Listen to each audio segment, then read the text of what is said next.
And like I said, no beef, no tension. I mean, I lie. Tons of beef, tons of tension. Yeah.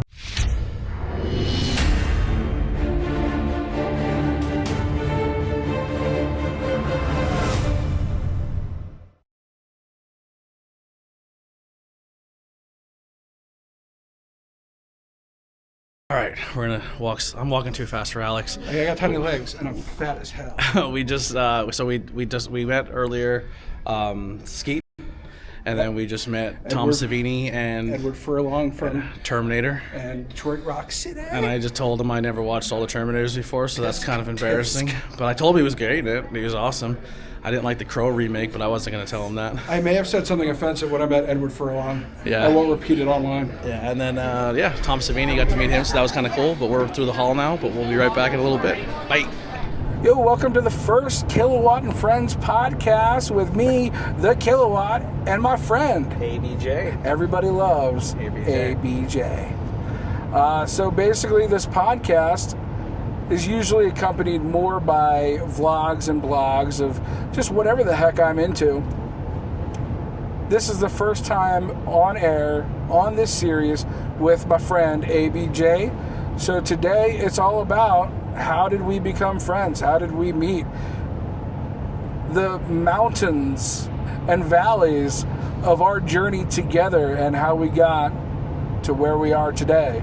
The Pennsylvania Turnpike. Yeah, we are on the PA Turnpike, just leaving Monster-Mania. It is March 8th of 2026. So a friendship going for... Was it 2018 at some point? Yeah, around the 2018, 2019 mark. Yeah. I'm in the beginning stages of my content space. I am in the beginning stages of my independent wrestling and returning to being a pro wrestling fan phase. Yes. I started a podcast where I started doing interviews and interviewing people, and then I also wanted to do like wrestling and horror movies and all these different venues. But everyone that I was picking to be a part of my podcast was bailing on me or not willing to put the work in and all that stuff. Mm-hmm. So I had to find my host and find where I went. But the one day we were like, yo, let's go to PPW. It's a local place in Hazleton. I believe TNA is there. And we would like to go and experience a TNA show local. So we made a thing on Facebook saying we're going to go to PPW and we're going to get content and give you guys a full review of what we think of PPW. Yeah. I then get a message from Paul Bowe. And Paul Bowe says, hey, I really love that you guys are coming to review our show, but unfortunately you can't film anything because of the TNA filming. I said, well, we had no intentions of filming during the show. What we do is we were going to film it on the way home because we had like a portable recorder. Because at the time we were only audio podcast. We weren't a video podcast as well. That's right. And we were just doing it on the way home. And me and BP would sit in the car with the tape recorder on and talk about the show and drive on our way home from it. And he comped us tickets, let us come in for free. And he also said another reason you can't get content is we have exclusivity to a podcast already. So then I start doing some research and digging, and I learned about you and the Wicked Turtle Network that worked there. And I was like, all right, well, I don't know how this works. I don't want to step on people's toes. So I knew of you because you have a very distinctive look. And Samoan. A big Samoan dude. Honda from Street Fighter look. Yeah. So I was like, so at the show, I kind of knew of your partner at the time, but he looks very generic. Sure. He has a very generic Play-Doh look, you know. Yeah, white fella, yeah. Yeah, it's a white dude, the white dude with a goatee look, you know. Seen it before. It's been done, been there, done that. But I didn't really take notice of him. You have a very distinctive look compared to him. Fair. Not talking shit, just it's hard to miss. And I am kind of looking at you, and you're kind of looking at me, and we're not really speaking to each other. Yeah. But we are aware each other are there. I knew of your existence because I had watched your content, and then I saw you guys like walking in. I was like, oh man. So I was working the door the one day. I think this was the show after Impact. Yeah. Because after the Impact show, which I promoted, Yep. I made sure I listened to everybody's reviews and podcasts about it. And that's how I discovered you. And I was like, man, this guy's really cool. He looks like Mark Wahlberg. He talks really well. Like, I want to just at least say hi to him the next time I see him. So I was working the door that day, and I saw you guys come in. I was like, oh, man, here he is. And that's kind of how that happened. And now I was working at PPW, and we were doing the content creator thing, and well, not really. I guess we were for PPW. Yeah. But we were mainly just like doing these like podcasts and these interviews. We had done like Marty Kleba from Pirates of the Caribbean, and then I was like, you know how we can get celebrities for cheap? Let's get into pro wrestling. And that's when my former partner took us to see DDP at PPW, and I was like, we got to talk to these PPW guys. We got to get in here. Mm-hmm. And then that's what led us to meeting and working with you. So you kind of said what you thought of my content. You enjoyed it, right? I enjoyed it, yes. I did not enjoy the Wicked Turtle Network first time I heard it. That's fair. That's fair. It wasn't an organized thing for That's sure. the first thing I thought it was. And I will say, and I don't think this is a tribute to you at all, because I know you didn't like. You could definitely tell when you would create, edit, and do things, and then when your partner would create, edit, and do things. Right. And I didn't really like his style. Sebastian Bach. I think he's replacing somebody on a big. I think Twisted Sister. Twisted Sister, yeah, he's replaced because D. Snyder's not doing well right now. Yeah. Fucking weird side tangent. No, it's important to know. Yeah. The people gotta know. Yeah. So I was like, man, I thought you were good. You were funny. Thank you. Together, I thought you had somewhat of a chemistry. Yes. And I'm not saying this to talk shit or be mean. I'm just being honest. Mm-hmm. I thought your friend, your partner, couldn't stop making it about himself and less about the team of the content. Everything was like, it was very look at me, and not like, hey, look at us. Right. And that was a turnoff to me. And I was like, everything else is kind of there, just the quality's not great. The audio wasn't good. The video didn't look amazing. Right. And I was like, man, if we combined and polished this, I think we'd be a pretty good content team, because I had the better equipment and you guys had the access to the space. Correct. Yeah. Yes. So that was the idea. So you very generously invited us onto your podcast. Yes. And that's when we came up with that idea to do a collaboration. Mm-hmm. And while I fully understood that we were going to collaborate, I don't think my partner understood that that's what we agreed upon. Which is weird, because he also suggested it during the podcast. Right. Hey, you should come to the show and work with us, and it was all discussed live on a podcast. Right. It's all there. Right, yeah. He's just as involved in the process of me being there. Now, I will also say this. I was also invited to PPW, that show, by PPW. Right. According to them, the exclusivity had ran out. Fair enough. Yes. So I was already in. So I think the reason it had ran out, and this is peeling back the iron curtain of PPW's ownership at the time, is because PPW had asked me to come on as a part owner. Because I was already filtering them money to bring in talent so that I could, one, get some meet and greet money, but two, get the interview. Yep. So I was money marking hard, and they would get a free match out of the deal. Like they didn't really contribute in towards the match. Sometimes they did. They split Farouk with me, Ron Simmons. They split him with me, which was nice. But most of the time it was just me forking out month after month, money. Yeah. So they were like, well, yeah, Alex also has some interesting ideas, which I did. I had good ideas. Can I peel back the curtain a little bit too? Go ahead. Also, and this is just from what I've learned later on and as it went on, they were very keen on you, not keen on your partner. Because the way he conducted himself at shows and the lack thereof of what he was supposed to bring to the table wasn't there. Right, and because of this is one of the reasons why we're not going to say the name. Yeah. But that was a lot of the feedback that we got, not only from them, but certain fans gravitated more towards me and the way I performed in content. And that is just an authentic thing that happened. That is feedback. We're not talking shit, we're just telling the story. Right. So they had understood that I had some good ideas, but I think they also thought when I became an owner that the money was still going to flow. And there was a lot of just an abuse of booking, overbooking shows, overbooking names, and having, even with a huge crowd having to have each owner put in a share of money to balance the books at the end of the night on what should have been a successful night.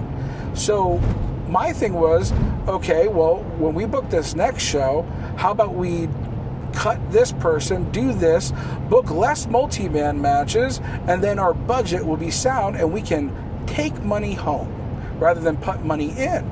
So what wasn't loved by one of the owners, 3 of the owners are fantastic, I love them. There was one who was the guy who, when I became an owner, he goes, hey, look, we're all owners, we all do our share, but the buck stops with me. Yeah. And I was just like, this is turning me off, and I'm turning off my money. I will be an owner who pays what he has to pay, but also I'm bringing you the value of being economically smart. Yeah. And that wasn't valued, and that's when I was easily manipulated into creating high-tension wrestling. Yeah. And PPW has very much since changed. Yes. I personally don't have an issue with the former owner, but I didn't also experience it from an ownership so level. if it sounds like I'm talking crap on PPW, the brand, Just tell them the story. absolutely not. Yeah. I love PPW, and I wish for their great success. I love Paul still work Bowe. there. I still I work love there. Scott Fineout. I love Ryan Race. Oh, really? I'm joking. I love you, Ryan. No, I love Ryan Race. Ryan's like a Scott Holiday, where I always say I don't like him. And the Race Reels, check that out. We're supposed to be collaborating soon. Good. I mean, I've run out of time to be able to help him edit, but I suggested that he goes live with his stuff. Yeah. I do. Ryan... Or just learn how to edit. Right. Yeah, Ryan's a good person, man. I really enjoy him. Fast Freddy, hey, we're in a book. We're going to be in a book. We're going to be in a book. Do you think we're lovers? I hope so. That'd be hilarious. I hope that it's gay undertones. Yeah, tons. But yeah, so love PPW, love everybody there, minus the one person who kind of made me feel less valued than I should have. Yeah. So that's what ultimately ended me on the journey to creating my own promotion. Yeah. Which even when I did that, I offered them at PPW the opportunity to create a regional brand like the Pro Wrestling After Dark did with the Trifecta. I said, we could have our own Trifecta. I will go down to Reading, PA, and Berks County area. I will run high-tension wrestling under the umbrella of Pennsylvania Premier Wrestling. You guys have your stories, I have my stories. We can share shit, and we can help each other out, and we can build a bigger brand. There's that guy with the ego who could not let that happen. Yeah. It was a big disgrace and a betrayal that I would even think about going out on my own, or that I would be thinking of poaching anybody from there. Yeah. So that's my story with all of that. So going back to the PPW, I come to my first show. Yes. I may come off as, it's weird, some people think I'm over-structured, and some people think I'm too lax, and I'm not professional enough. So it's a weird dichotomy of how people view me. But when I'm at a show, I don't fuck around. It's time to work. Yes. I'm really not, like, I'll have fun and joke here and there, but, like, it's time to buckle down and get your shit done. And especially if someone's allowing me to have access that I normally shouldn't have access to, I don't take that lightly. Right. So we get there, and pre-show comes, and we literally in group chats and podcasts and everything talked about the plan. We're going to show up. You guys have a better backdrop and things. I have a better camera. He has a better tripod. We literally hammered it down to the T of what was going to be used where. I have a better audio system, so audio camera was going to be me. You guys put your SIM cards in my stuff. I'll teach you how to run my stuff. Boom, let's get backstage interviews. Let's get rolling. Right. I go down, and I'm like, let's set up. I want to go around and talk to everybody and hang out and party and fucking have a good time, and I not having it. Yeah. This is the time if you want to get content that's for us and not for the promotion. Let's get it. Right. Everyone's here. They're just standing around doing nothing. The ring's set up. We have 3 hours to kill. Let's get content. Nah. So I got sick of it. I grabbed my camera and I said, let's go for a walk. And I recorded stuff in the bleachers with the first ever Killian and Dust interview. Right, which is directly what put Killian on my radar. Yeah, I got. Actually, you put Dust over to me before you put Killian over. Yes. To me. Yeah. I was interviewing fans. I was interviewing like everybody, and then I went back down and started getting content for the thing. And I was just like, man, like, can you? And I was telling you, like, I'm not trying to talk shit to your friend, but like, bro, if he just kind of worked a little bit, like he's walking around peacocking like he's getting everything done, but he's doing nothing.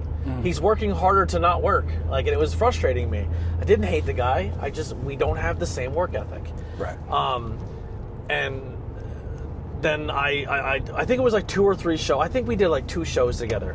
And by the second show or the third show, I'm hearing that he's going to management trying to get me kicked out of the building or to not allow me to be there and work. But he's not expressing that to you because me and you have this relationship where everything's working great. Yes. And he's going behind the doors trying to get me kicked out. And then Paul, sorry, not so much Paul, but everybody else in the management is coming to me being like, hey, realistically, we'll kick both these guys out and keep just you. Yeah. And I was like, I don't want that. I like Alex. I like working with him. I think we have something special. And they're like, no. Well, we see Alex more in this role and not the content role anymore. Yeah. And this kid's supposed to be Alex's boy who runs the content, who's not doing his job, and you are. And that's how they seen it. And It started this whole thing as like I was trying to get him kicked out while he was the one trying to get me kicked out. And It started this rivalry and this tension and this beef and this awkwardness that put you in a shitty situation. It was. Yeah. It was a really shitty situation. I do remember him going back to and like calling a meeting with the ownership. While I'm still in the building. Yeah, and they called me back, and I had to be part of this meeting, and I was just kind of like, why are we doing this? I invited them. We invited them. We agreed to this. Like, why can't we just work together? What's going on? I didn't understand. Yeah. So like exactly what you said was the stance of the ownership, and I was just like, I don't understand. All I want to do is execute my philosophy is that we work together, we grow together. Yep. And that's been the mission ever, from the beginning. None of this pursuit has ever been fun when it was just me. Yep. That's one of the reasons I never stuck with pro wrestling when I went to be a pro wrestler. I was just like, it's just me. It's not fun. Yeah. You know? And like I said, no beef, no tension. I mean, I lied. Tons of beef, tons of tension. Yeah. But it was completely under the guise of I knew what was happening because before that meeting even went down, people of the management team were like, yo, he literally called a meeting with us to get you kicked out of the... So I knew that meeting was happening when you guys went in there. Yeah. And then you guys came out of the meeting, and then he came up to me as if we were homies again. Yeah. And I was like, you're lying to me. You're trying to be my friend in my face, but then when everyone's around, you're being passive aggressive. And then the whole time we're still, then it kind of was worked out like not only is this guy allowed to come in and make content, but the other people can come in and make content. And then other content creators join the fold. The floodgates freaking opened. And it was like, once again, I didn't mind that. Yeah. Because at the end of the day, the cream will rise to the top. Exactly. And he then got to the point where he was going to set up his camera and do his thing, and I was going to set up my camera and do mine. Yep. And it didn't need to be that way. And I know a lot of the beef is coming off, and then like he's like, well, he's doing this to me, and he's doing this, and he's the problem. Right. But I kept receipts on everything. Mm-hmm. You know what I mean? And I was just like, whatever, dude. And I was in a very vulnerable spot. I was kind of a fucking psycho. I didn't have my emotions in check. I'm working on. I'm not a perfect person. Yeah. But I was like, yo, I know what you're saying behind closed doors, but when you come and see me, you're not keeping the same energy. Right. And if there's one thing that annoys me more than anything is not being genuine. I don't like when you're not genuine. Like, I base myself on trying to be as genuine as I can, whether you like me or you don't like me, but that's important to me. Right. But yeah, then that caused some issues, which then you leave there to go start High Tension. Yeah. And well, even that same night that all that went down at PBW, it was a blow off. It was bad. I was very upset because I'm very picky. Like, dude, I'm a goof. Okay, and I can be vulgar, but I am very protective over my perception. Yep. And my reputation, and that value of mine will play into you and me's relationship a little down the line here. There is another element to the blow up in the argument at PPW that happened that night. Is that was also the first night you brought Maestro around, and Maestro is now going to be investing his time and money in with you to be the high tension guy. So you essentially found not me and your old partner. You found a new guy. And you were going with him, and I didn't mind the new guy. I don't have that. I need to be the next guy. Like I need to be the closest best friend deal. I was still on the page of. Well, we weren't even. We were just friends at that point. Like we were just knowing each other. Yeah, we weren't even tight yet. His first experience to this trio and him coming in is two of these guys hate each other. That's putting a burden on you. So then when it gets to the point at the beginning of High Tension, he's like, "Yo, these two guys are." Problematic. We can't have them both around. And that when we started Leapfrog, that is why the two of you were not a part of it. Yeah, that sucked. It did suck because, I wanted my people there, but like I couldn't. And it came, you coming in versus him at that point came down to that night. You were professional about it, and he was not. Yeah. And if he ever asked me to this day, I'm like, it comes down to that day. Yeah. I could not risk it. I'm putting everything about me on the line to create this thing, and I need people that like I'm 100% about. Yeah. And that are not like a wild card. Yeah. Now some people are still fucking wild cards. I can. At that point in time, I was still in wild card mode. I still work on my emotions and control, but I'm getting much better. I hope I am. You've gotten a lot better. Yeah. So yeah, that night was the night that like you and I started becoming better friends, but we weren't going to work together. And his lack of, and once again, I'm not talking shit. I'm just telling the story. You're allowed to tell your side of the story. That's what this is about. I felt like my authenticity shined through, and he was poking loopholes left and right. He was trying to make business deals with people he shouldn't be working. We're making content with people he shouldn't be working. Like, not saying he should. Okay, we're talking about the political stuff during the pandemic, which was his morals really shitty. His morals and viewpoints did not align with ours. Yes. And I was even more like, if we are even going to be remotely on the same page working together, I'm not putting that in my brand. Exactly, and I wouldn't either. So like during that period of time, like that was only driving a bigger wedge between me and him, like even our friendship, but that's what ultimately ended our partnership. Yeah. Was I don't think he was racist or homophobic at any means of time. But I don't think he understood. He was not cultured. Yeah, he didn't understand the effect of other people's experiences. Yes. In the sense that like, don't believe the hype of what you're told on the news. It's not real. Please read between the lines. Yeah. Because you haven't experienced what I've experienced, you can't allow yourself to understand that. Yeah. Which is like, I have to. I'm an empathetic person. Yep. So like that drove a big wedge, and that's ultimately what led to me being like, hey, I think we're going to dissolve this partnership, but we can still be friends. Yep. Which was a hard thing to maintain, especially with my schedule with wrestling and my schedule with work. Yeah. And especially now that I've moved far away. Our friendship took a hit because when Leapfrog kicked off, like we didn't stay in contact as much anymore because you were grinding. Yeah. Yeah. I mean, like physically, my body wasn't there. I was fat as hell. I was big. I was about 550 pounds. Yeah, you were a big boy. You were bigger, a lot bigger than. Like, I felt very inadequate because at PPW, I could hardly walk across the gym without being in pain and being out of breath. Yep. And then at Leapfrog, Andrew and so many people would be setting up the ring or just doing normal stuff, and I could barely walk. Yep. It was very embarrassing for me.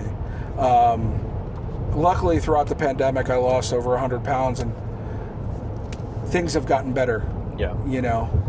But, I was still grinding. I was still finding my value in other ways and finding the value in the other people that I could create a team around. Yeah.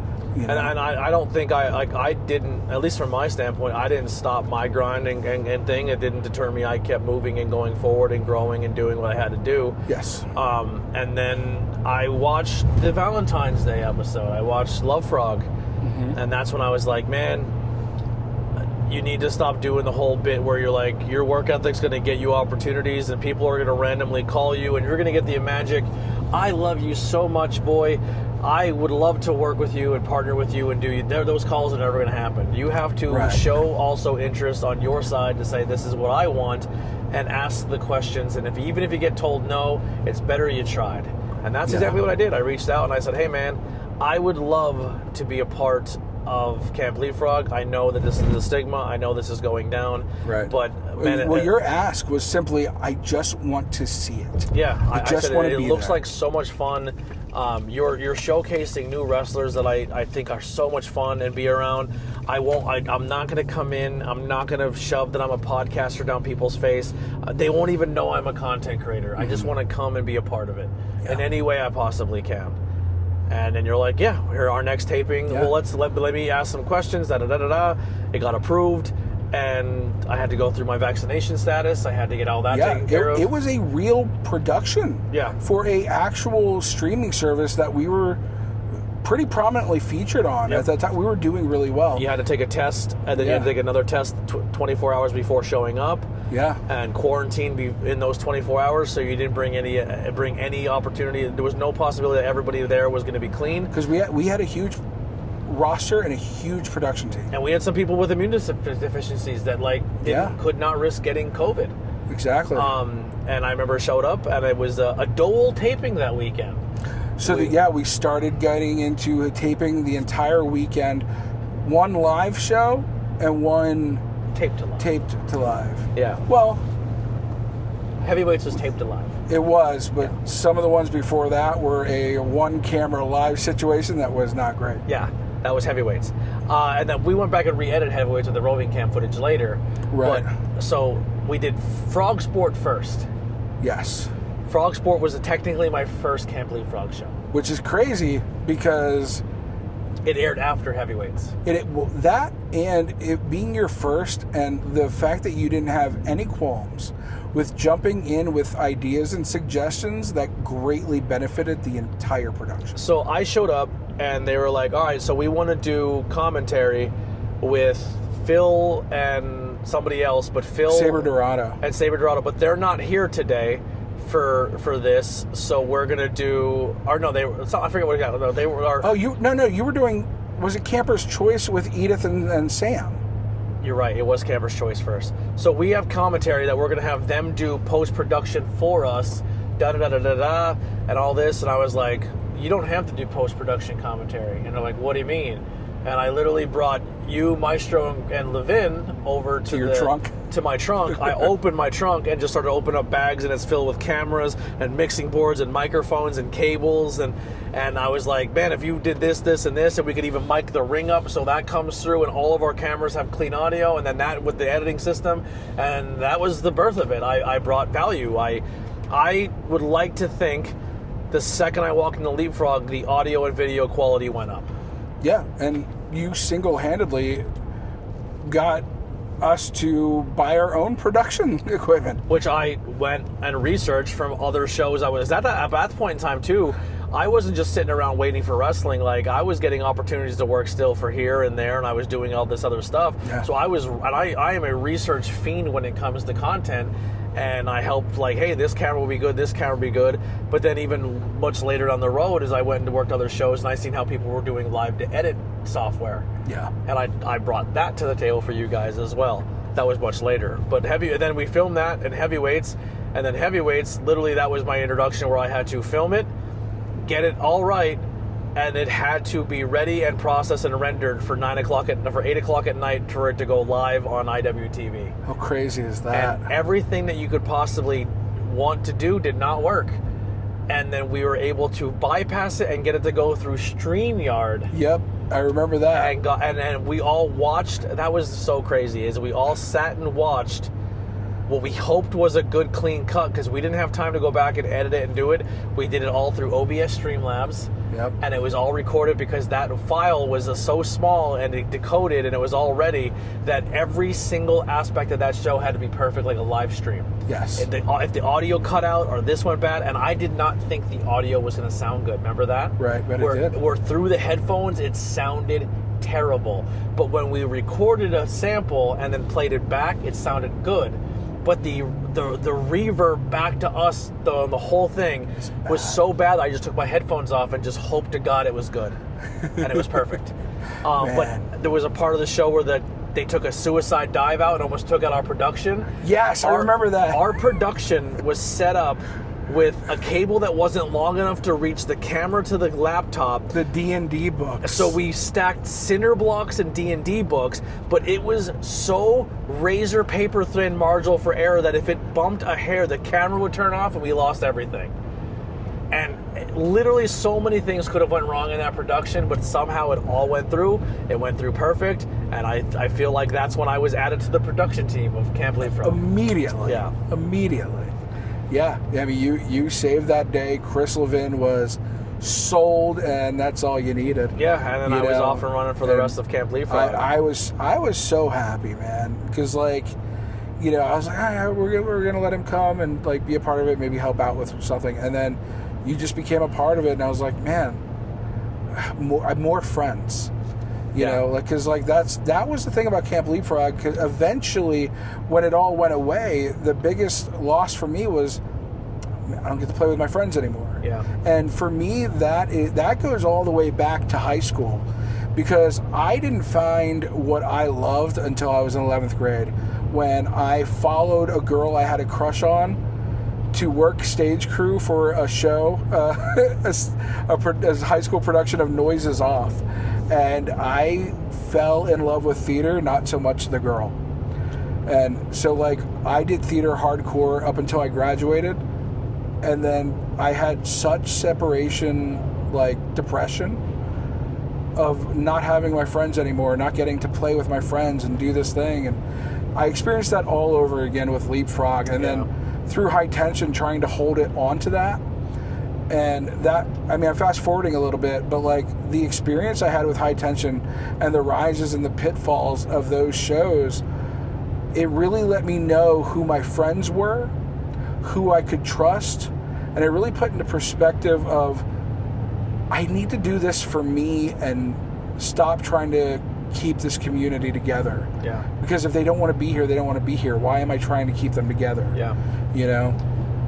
Then from there, I went from the production side to, it's crazy to think about now because I'm more known for being the commentary ring announcer backstage guy. Which is crazy because that wasn't you. No, I literally sat next to the commentary team and never thought I'd ever be sitting next to them. But I sat, if you watch Camper's Choice, I'm sitting next to Edith and Sam Laterna. I am sitting next to Saber Dorado and Phil Stamper. I am standing there for 8 hours in front of a hard cam on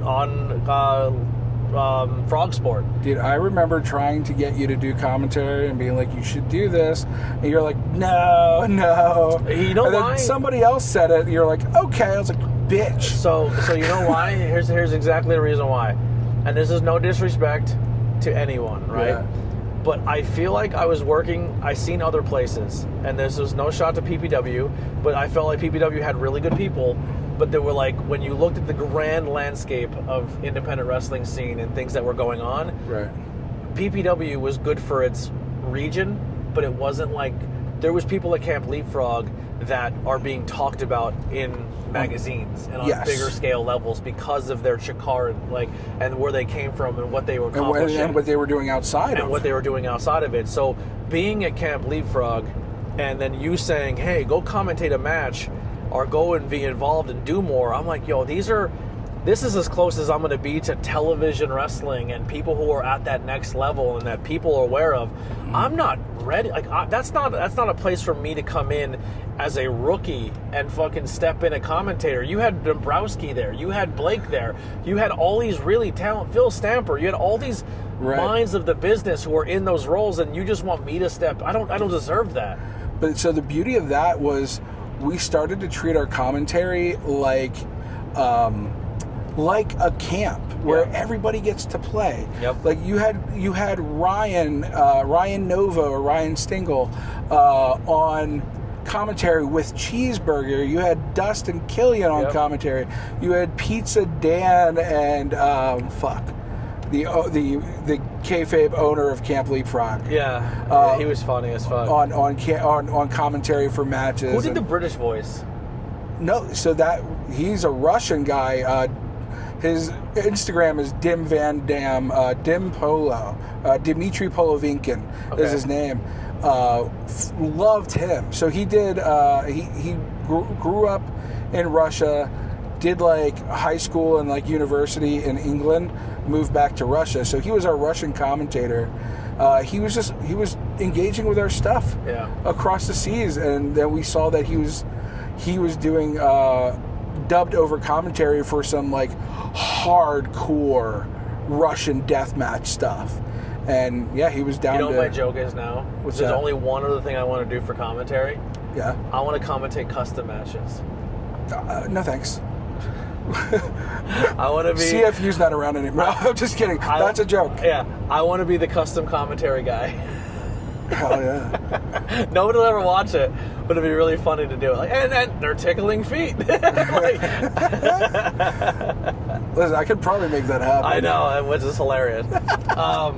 But no, so like then I kind of was still doing the high tension Camp Leapfrog. Pandemic's kind of coming to an end. Wrestling's coming back.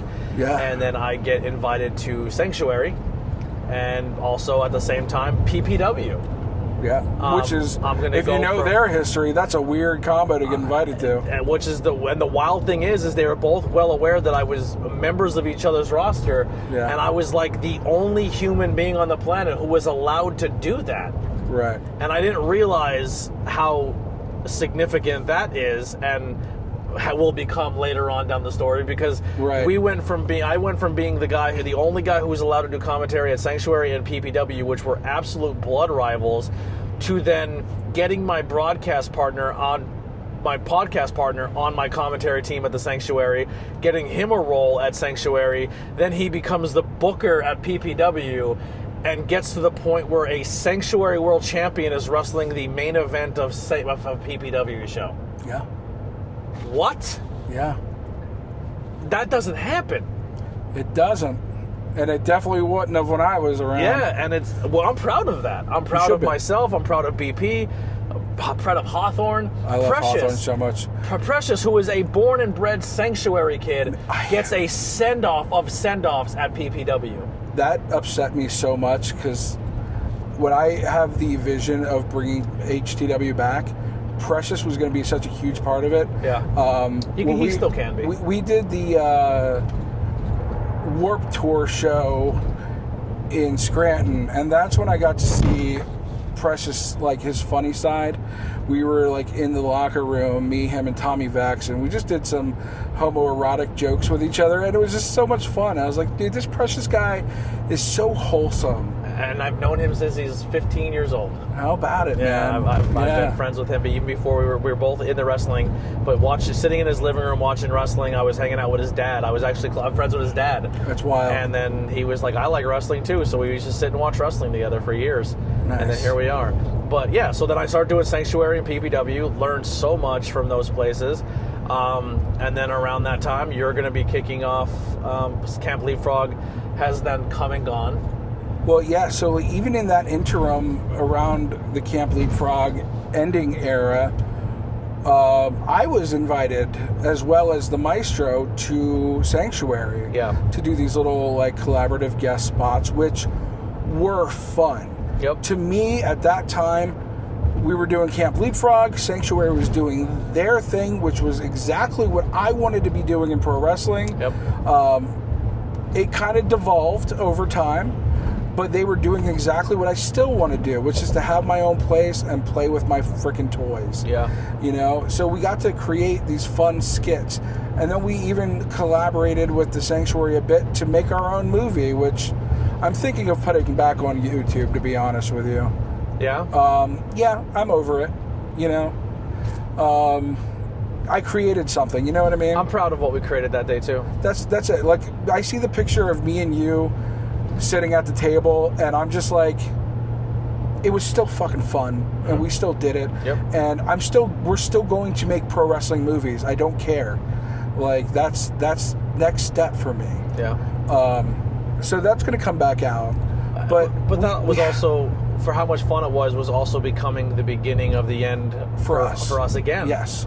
Because I knew at that point in time that there was new people involved in your life who I personally did not think had your best interests, and were actually part of that team of we grow, we all grow. I think they looked at you as, you're going to help me grow, and then I'm going to outgrow you and move on. Yes. And I sniffed it out, and I hated it. And I sometimes, I'd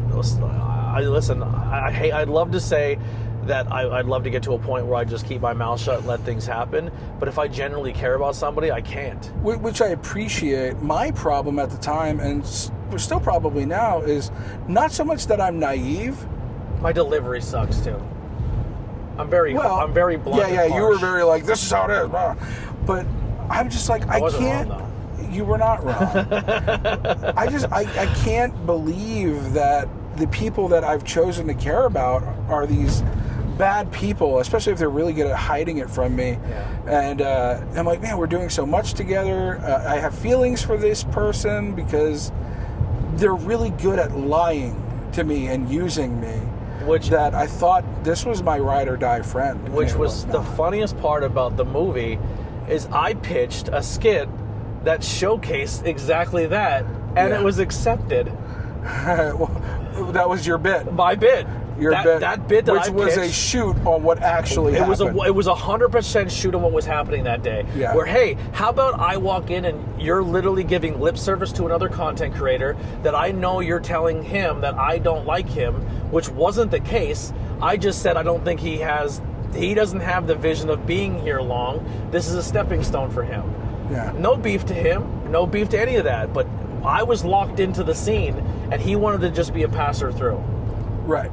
And he was not willing to make the journey up here. And I knew that. And that was the reason why he stepped away. That ended up being true eventually. And everything I said about that kid at that point in time wasn't a knock against him. It was just like, hey, man, I'm very punk rock. Like, if you're part of this scene and this culture, yeah, we're going to make our shithole town our scene.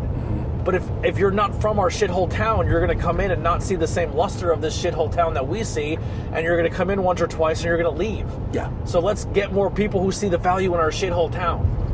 And I knew that wasn't going to be the case with him. No disrespect to him. I don't blame him. We had a little shithole town, but it was special to us. Right. But he was going back saying that I was an asshole and I hated him, and I pitched essentially to do exactly that. Say you really like him, and then I walk in and then say you really love me. And he's like, that's really funny. And I'm like, it's a shoot. It's funny because it's true. Yeah. You know? Shout out to the Micaiah McKenna shirt that day, too. Heck yeah, man. Yeah. But yeah, that was fun. That was also the first day I met Paige. Yeah, the goddess. The best friend that I never knew I could have. No offense. You're also my best friend. I bow to Paige as well. She is, I'm not even, I wish I was as close as you to Paige as that, because she is genuinely the greatest human being on the face of the earth. She is everything you want. She is everything you want. She's all, and I don't know her fiance, husband, what's the situation?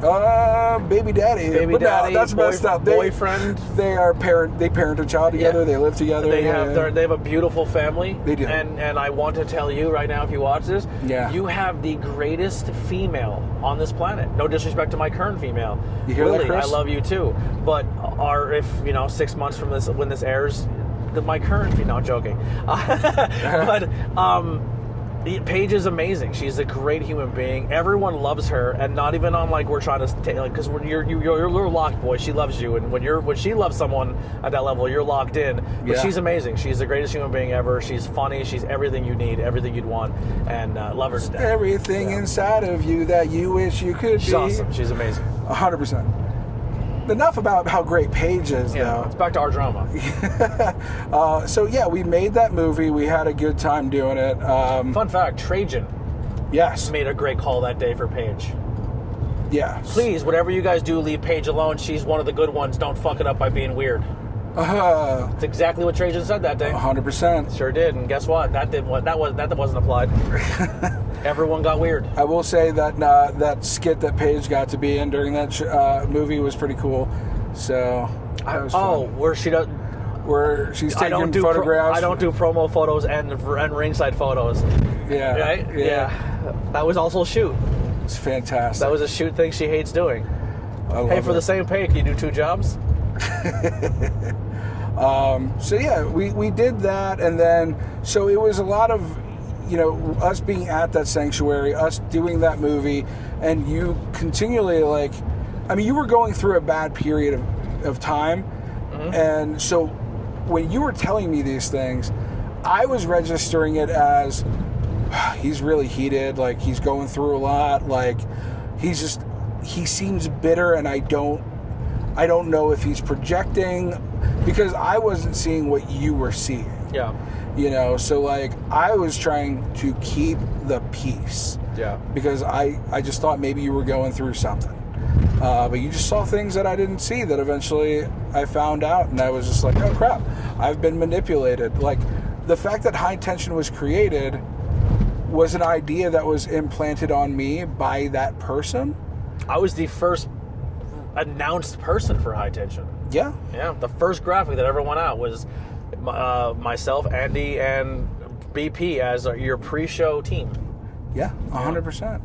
Yeah, because like the idea of it was to be a big thing. Like it was, you know, even though it was going to be a small indie show, it could still have a larger than life presence. Yep. Like, you know, because the world of make pretend can be as big as we pretend it to be. Absolutely. You know, and that's what I want to do. That's what I want to do with what we're going to do in the future. You know, Yeah. I want to make pretend and play pretend, but big. Yeah. So I essentially shot my mouth off against people who you were close with, and Yes. like once again, not the best delivery, not a best approach, not the best way to do things, which then drove another wedge into us, which then kind of we didn't hate each other, we didn't stop communicating, we stopped communicating as much. So I mean, because it was to a point where we were sorry to cut you off. It was to a point where me and Alex were talking from 9 o'clock at night to, I'm not even joking, 6:30 in the morning the next. My ex would get up in the morning to go to work. We'd still be on the phone. And I would still be on the phone with you. Yeah. And if once our phones died, we transitioned to like a fucking phone conversation through our computers. 100%. Yeah. And she was like, "You're still on the phone with Alex?" I said, "Yeah." Like that's how much we've communicated. Yeah. So it wasn't like I was just literally jealous because you had another friend. Like I knew where I stood. It was just I genuinely felt like you were being taken advantage of. Yeah, and it wasn't even that. I remember what ended up blowing it up for me was we started getting into little spats about it. Mm-hmm. And the day that, like, I don't remember the circumstances or what the implication was, but you had you basically called me a liar about something. And I felt like you were playing both sides. Yeah, you started to say that I was being political and that I was basically like lying. And so that's my hard limit. Yeah. Is when I feel like you know me and then you question my character, we're fucking done. Yep. You know, and I just was like, yeah, we're fucking done. We're not friends anymore. Yeah, because I felt like I was like, bro, even when we were going through the first person that was starting problems, you said you seen from your side, but also you're like, hey, he's still my friend too. You have to like, I can't like. It was me selfishly wanting you to see what I was seeing and then just drop those people and move on. Right. And I wasn't mature enough to realize that like just because I don't have to be cool with them doesn't mean that you don't have to also be cool with them. Right. But I did say, like, I was upset that, like, these people are trashing me and ruining opportunities for me and trying to get me removed from places like the Sanctuary and PPW and trying to essentially kill my dreams. Right. And I felt like in a way you were kind of co-signing that. And it hurt. Yeah. So in that moment, I knew that was your perspective on things, Mm-hmm. but because I didn't see that side of them, I didn't know that was really happening. Mm-hmm. I was just like, this is what you feel is happening, but I'm not seeing it. So like my thing is, because you generally see the good in people. Yes. So that's the problem, and why like when I've had problems with people that you well know about, yeah, that I could have and probably should have cut the hell out, and I didn't. It's because I usually let people hang themselves. Yeah. You know, because like I don't want to be the bad guy. I want to be justified. It's not even about being the bad guy. It's what if I'm wrong about that? Yeah. You know? And also too, like you generally, we both have the strong empathy and we both have the strong, like, I don't want to see the bad in people, but also like once again, it was me being selfish of being like, yo, if you have my back, have my back. I've been showing you I had your back, and I was expecting reciprocation that I didn't deserve, or nor you deserve to give me. So the crazy thing about this is that we basically stopped being friends, but we never stopped loving each other. Yep. Because I still got opportunities for high tension, even though I wasn't a part of it. You still got opportunities for that, but not only that, anytime anybody needed anything that you were good at, this is the guy that I put over. Yeah. It was you, always. Yep. You know, the first ever time that I would say in the area where our area learned about brewery shows, that came because I went to a brewery as another piece of content and said, they're like, hey, we do wrestling stuff, and like I was like, would you want a production team and you want to take this wrestling show to the next level? Yeah, you put me over. Hit up High Tension Wrestling. Yeah. Which then turned to a lifestyle for the entire local scene going forward, that like I felt like I helped start that ball rolling. Yeah, 100%. Now, don't get me wrong. It was already still happening through Vinny Glamrock. He was doing it, but we took it and put more power to it to make the brewery shows more powerful. Yeah, and I have no problem bearing that guy. I had a lot of respect for him. Yeah. Up until the one day I did work for him and Paige. We both did work for him it was our second year doing work for him, and he didn't pay her the agreed upon amount, and then he was avoiding me and walking around the building. Every time he saw me, he'd walk away. He was trying to not pay me. And then I hate that. I hate when you feel like you have to hunt down the guy for your fucking envelope. That sucks. I didn't have to, because Killian McMurphy was sticking up for his boy, the Killa-Watt. Yeah. And Killian went and got him. He was like, Alex is looking for you. Go talk to him. Yeah. I love Killian. Yeah, I unfortunately never had any issues with Vinny Glamrock, so I can't really speak on it. But that's what happened. That sucks. But I do appreciate the opportunity. I appreciate it, because that was one of the first stepping stones to you and I getting back together. It's like, look, obviously we still care about each other. Let's figure out a way to work this out. Yep. And then I even reached out to another person to be like, hey man, like some other stuff went down, and one of the people who were involved in the get rid of ABJ aspect was gone, and it was just the other one. And I was like, oh well, maybe if one's gone, me and the other one can coincide and work together. And we had a conversation, and I was like, hey man, like, let's just, for the sake of our friendship with Alex and the fact that I think we can do cool stuff in the scene, let's work it out. And I showed up and I worked for absolute free, and I did a whole bunch of stuff with their show to help you with your production. And I don't care what anybody says. The reason why this local scene's production and the way that things are done look the way they look is because it all comes from Camp Leapfrog, which all comes from High Tension, which all comes from my my drive and my ability to look up camera equipment and learn how to edit and do everything, and created that vision. And the High Tension look has spread over to the other promotions, 100%. Yeah, and I will explain to you that it does come down to your enhancements of our product. And that spread not just to us, but to Jersey. Yeah. Because the companies that would bring us to Jersey were like, whoa, the way you guys do production is so different. Do you remember the first time, sorry to cut you, remember the first time where we literally sat back in Gorilla and looked at the cameras and were like, holy fuck? Yeah. You remember where it was? It was H2O. When we did the first CFU with the cage. And then we did the side camera. Yep. And we had all the cameras, and that was the first show we had where everything we wanted was there. The lighting, everything was so perfect. And we just looked at it. I'm like, we look fucking professional. Yep. Yeah. Yeah. And we still, Paige took pictures that day. Yep.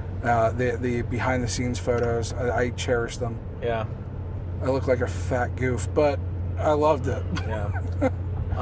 But then, I wouldn't say like our friendship teetered again, but it was just tough because there was still another element of someone who you're like, and even to this day, I will just keep it like, I don't think it's ruining our friendship. I think we've learned how to get through that, but there's still like elements where I'm like, all right, cool. He likes someone that I don't like, and that person don't like me, but I don't need to put you in the middle of that and have these issues or drama or things. Yeah, we draw the boundary, a healthy boundary that I will allow you to talk about it.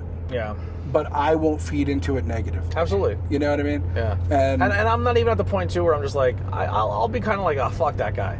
But I don't honestly. I'm trying to grow myself, and honestly, like I've learned through, especially with him and his own little cult he created. I mean, I have my cult of ABJ too, so I'm not opposed to being a cult leader. We've learned from the best at the sanctuary, but I generally learned to just not give them the energy they're looking for. There's a perception of me that I am this person and that I'm selfish and that I didn't deserve anything and that I wanted to make it all about myself, and which was the furthest thing from my mission statement and what I was. Sure, right. Did I have a bad approach on calling people out or my approach on how I handled people? Sure. Yeah. But I didn't attack people who were shitty people because I had nothing better to do that day. Yeah. And it seems like most of the people I called out or said I had problems with, I mean, they're not around anymore. Yeah. You know what I'm saying? And I can see I'm still that here and they're gone. So somebody had to be right somewhere. I can see that your work ethic can come off as, being, hey, it's about me. But it's not, because it's an awareness of the brand that you've created, and you drive that brand. And like I said earlier, I don't know if it was on this podcast or the other, but it is driven with love. It is driven with passion, and it is driven to create a community, and you embody all those things. But when you're working, it's time to work. Yep. And people can misconstrue that as something else. Yeah, I can be super loud. Like sometimes I get in trouble because I don't do the brother thing. Right. But as soon as I walk into a show, it's time to set cameras up. Yep. I mean, I had beef with some of the Camp Leapfrog people, production team. Oh yeah. I showed up to Camp Leapfrog and I did a couple shows, and then I felt like, bro, it's not time to party, it's time to fucking work. Yeah, we basically pushed one of the guys out because they wanted to have a certain title. They wanted a title, but they didn't want to do the work to fucking work for the title. So we got the equipment that you suggested. I start doing a switcher, you're doing the audio and camera work, and that person then started to try to direct me onto what cameras to cut to, and I'm just like, who are you? Yeah. I'm happy that you were here and you helped start this, but like, we've outgrown you. We've outgrown you. You weren't at the last show. You're moving and doing some great work in, I think, radio. Like, go ahead and focus on that. Yeah, or no beef to them. Or find a different thing to do. Pick up a camera, maybe. Or how about the people who would come and they, when it's time to set up the cameras, had injuries or didn't feel good or was going through everything in the world and, oh boy, I'm really exhausted. Right, but they're doing bumps in the ring. Yeah, I'm doing bumps in the ring, I'm running ropes and I'm stretching with people. But technically, when it comes to production, all I worry about is this, my one camera. My moving the hard cam thing. Yeah. Yeah, it wasn't a team thing sometimes. Yeah. It was like, I'm just going to worry about my one. And he's a sweet kid. Love him to death. Love him. But they're like, once again, it's time to work. Let's fucking work. Yeah, and there was a pretty good balance of that with Leapfrog, of work and play. There's a wonderful balance of that. It was very well done. Listen, people might not have a lot of positive things to say about Chris Levin, but he was very good at keeping that, hey, it's time to play, it's time to work. Yeah, I don't know how Chris Levin feels about me after the way things went down with how Camp Leapfrog ended, and it is a very political thing. It was a different time thing with the cancel culture crap. It sucks that people are, I guess we would say, victims to him. I mean, I don't know. I don't know a lot of the stories. Right. Maybe it's a little bit of blissful ignorance of I just didn't want to know all the details. Yeah. I guess I just took people at their word. I personally messaged him and reached out and said, hey man, I don't know what's all going down. It's none of my business. I wish you the best. But I said to him, I appreciate you for seeing something in me and pulling something out of me that I didn't know was there. Yeah, same. I mean, I know that it was our idea to do the 4th of July thing. The cinematic aspect of everything was, our general idea. But if it wasn't for contacting Chris Levin and him believing in what we wanted to do and what we could provide, and him taking that ball and running with it, and his connections and his creativity, that roster wouldn't have been the same roster. It wouldn't have been. And he took any bit of creativity we had, he was able to take and enhance it. Like, he absolutely was a treasure for the business. Just, a victim of the time. Man. Maybe, and always, everybody in this business somehow, some way. I don't think I have this problem, and maybe I do have a problem because I don't have it. But it seems like everyone who has something in this business has a higher power to call to, and that higher power is probably someone that either has been canceled themselves or has a direct impact and influence on you. And it seemed like a lot of the stuff that people, like the people that Chris came from underneath, all had reputations that people did. Holy fuck, that light is bright. Yeah. They all had a. Chris was already kind of behind the 8 ball because of the people that he came from under. Right, and we were in this weird era of, and we can say Chikara, like it's not a secret. A lot of our roster came from Chikara, and that had just been shut down due to cancel culture. Yep. And so we had this reputation of being the new Chikara, but more wholesome and more inclusive. And so when things like that came out about Josh saying the N-word, and we had to be like, you're out. An immediate decision. And there was times where even jokes were made from other people, like on a sexual nature or something. And it would be like, oh, is everybody okay with that joke? I'm really sorry if that probably bothered people. You know what I mean? Like, it was almost at that level at the very beginning.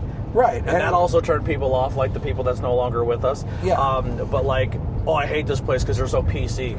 No, we're just kind of making sure everyone's comfortable with everything. Yeah, I mean, it's a fun environment, and we want to keep it that way.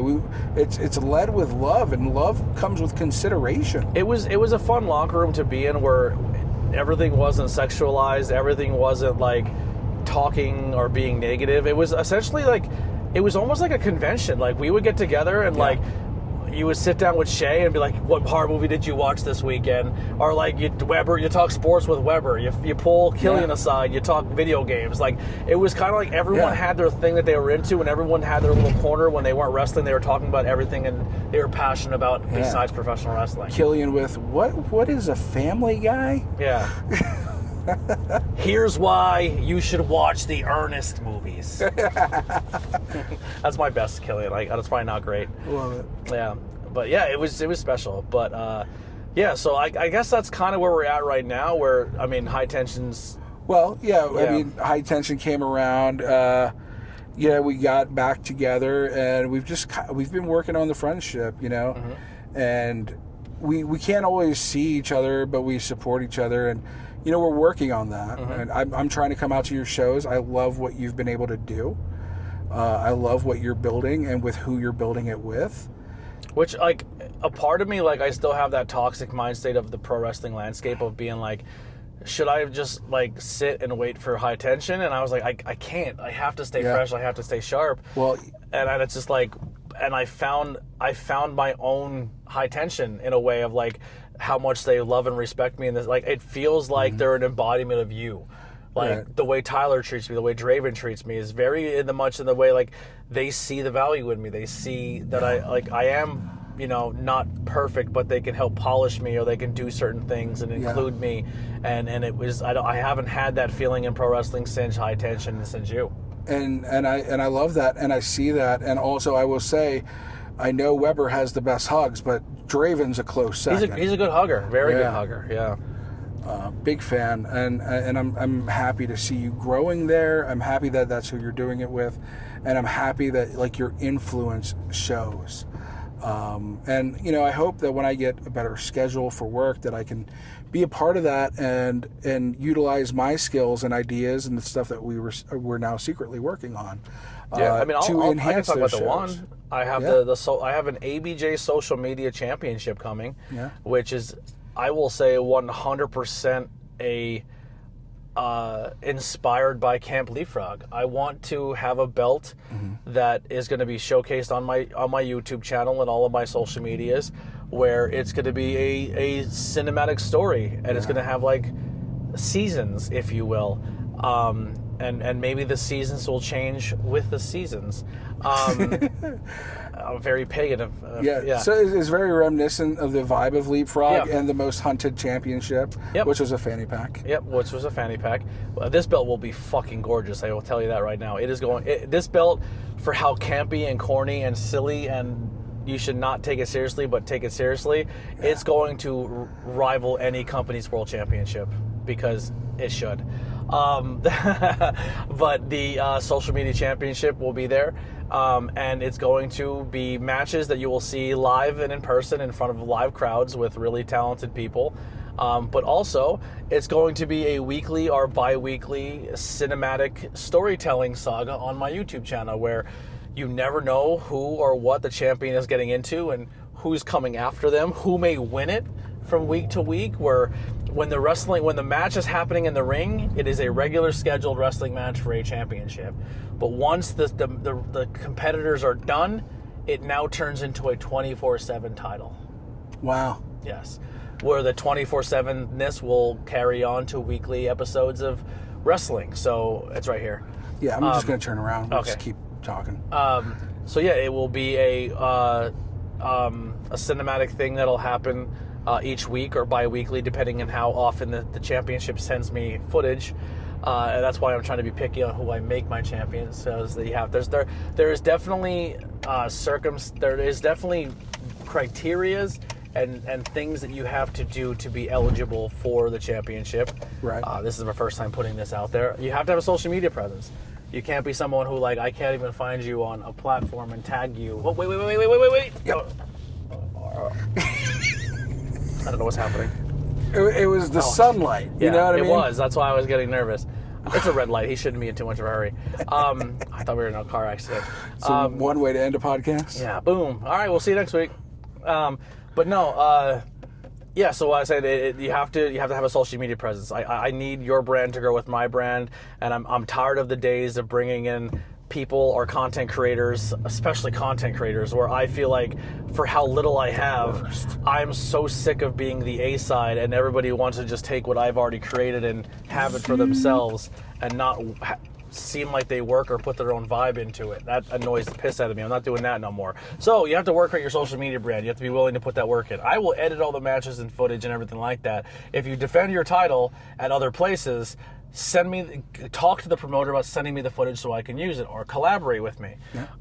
And then also, I need people who are showing up to shows early and staying late. I don't want someone who represents my championship. When you're not just a social media championship, you're the ABJ championship. And when it's time to work, it's time to work. So I need you to show up and set a ring up. I need you to stay after and tear a ring down. I don't need you showing up because now you're a champion and you show up early and you don't help out and you don't set up a chair. We all do that. Everyone, yeah. I mean, I don't do ring setup and stuff like that, but I also am doing, I'm setting up production. In a major way. I'm setting up production. I'm making sure production is good. I'm setting up commentary, and I'm making sure that aspect is good. After the show's over, where you guys took the 15, 20 minutes to take the ring about, I will be up the next night for an hour and a half editing the show. Yeah. So that's a criteria, and just generally be a good person. I want people who are good people. I don't want someone in 6 months, I'm like, yo, did you hear about what they did? And I'm like, shit, I have 6 months of footage worth of someone who it makes me disgusted looking at. Yeah, your passion, and this isn't my championship, but your passion for the business has to be apparent. Like, you have to be somebody who obviously wants to be here, wants to be a part of this. You know, you don't have to be somebody who's trying to get signed. You could be somebody who's like, hey, I'm here to have fun. And I'm not clout chasing. I'm not trying to take big names and have big names be my champion. More or less, you're probably going to see people who are my champions who you have no idea who they are. Yeah. But I think when you see them, you should know who they are because they are good people. They do work their ass off, and there is something very special about them that I think that they would bring something to the table. I would love a big name to take my champion and rock it for a couple months. Hey, maybe that's how we get Effie on board, huh? Oh, my God. I have a belt idea for that. It is my goal. When High Tension comes back, I do have another championship that will enter the fold, but I'm saving it for High Tension. But the social media championship is something else. But I do have another championship won't be like a 24/7 title, but it'll definitely be a title that I will create and unleash into the world of professional wrestling without anybody knowing. Yeah. What if each season's a championship? That's a lot of money on belts. No. It could go back to another championship, but unveiling that title as a season. That it's possible. Yeah. I mean, I have a championship sitting upstairs right now that no one knows. I mean, if you have One day. if you have an eagle eye, That'll be season 1. Yeah, if you have an eagle eye, you've seen the championship, but you have no idea what you're looking at. But yeah, I guess you want to wrap it up here. We'll wrap it up. This has been the Killa-Watt and his friend ABJ. Well, guys, see you guys next time. Support, like, subscribe, hit all that stuff. Yeah. I love you guys. Check out both our YouTubes. Yeah, we're doing stuff. Linked in the comments below. Blah blam. Nope. God damn it.